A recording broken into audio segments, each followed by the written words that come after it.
Welcome to Sweet Life Beat Life. We hope this video helps. In this video, I will explain how to change your Hyundai Elantra air filter.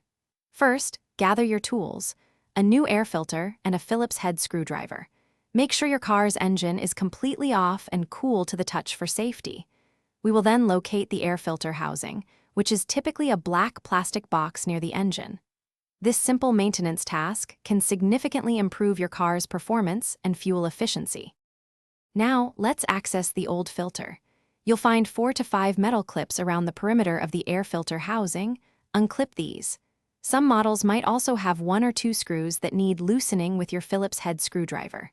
Gently lift the top half of the air filter box. Take a moment to observe how the old filter is seated inside, noting its direction, before carefully pulling it out.